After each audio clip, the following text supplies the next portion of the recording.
Okay, we're going to talk about the third Galaxy of Fear book today. This is Planet Plague. And in this, our group of heroes end up rushing to a planet because Zack is sick from the experiments that Dr. Evazan did to him, and he needs medical attention. Hoole happens to know an Imperial scientist on this planet they go to that can help Zack. So he takes him there. But the planet is on lockdown. Tash finds out that the Empire has locked down this planet due to her HoloNet source, Force Flow. I haven't talked about Force Flow yet because he hasn't done a whole lot in this. He's been mentioned in the previous two books.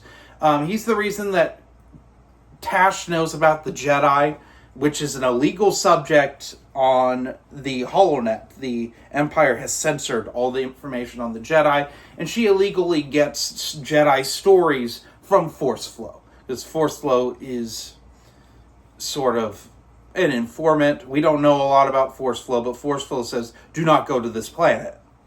Well, they end up on the planet, and then the planet gets a blockade around it. No one can leave.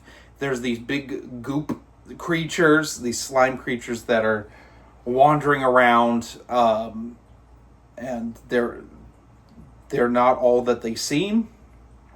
Also, Tash runs into Wedge Antilles, who's doing rebel stuff. What did I think of Planet Plague? I liked it quite a bit. There's some cool...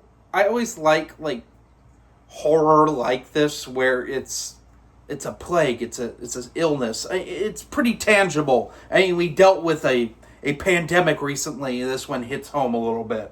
What the plague is, I will not say. It's a little twist on it. But the other big thing is I have not talked about the antagonist yet.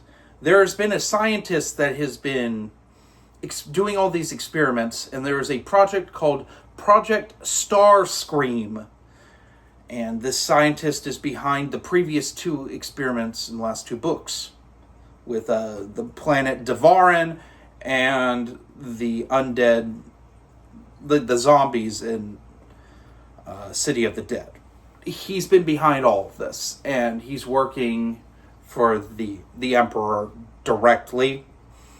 I mean, he was having Dr. Evazan work in the previous book, but basically we have a big villain reveal in this, and it's pretty cool. We don't learn everything about the villain, but we're getting some stuff going. We also learn a teeny bit about Hoole's past, Uncle Hoole, mysterious Uncle Hoole. And it's interesting. It's interesting stuff. And we may come to a head with Hoole and Zack and Tash. But anyway, what would I rank this? Give it a solid 4.5 out of 5. It's really well worth your time to check out this one. Having Wedge in here is perfect. This is the best cameo yet, in my opinion. Because it's EU Wedge. Because, I mean, Wedge doesn't really have a character in the movies. So it feels like a younger version of how he is in the Rogue Squadron books.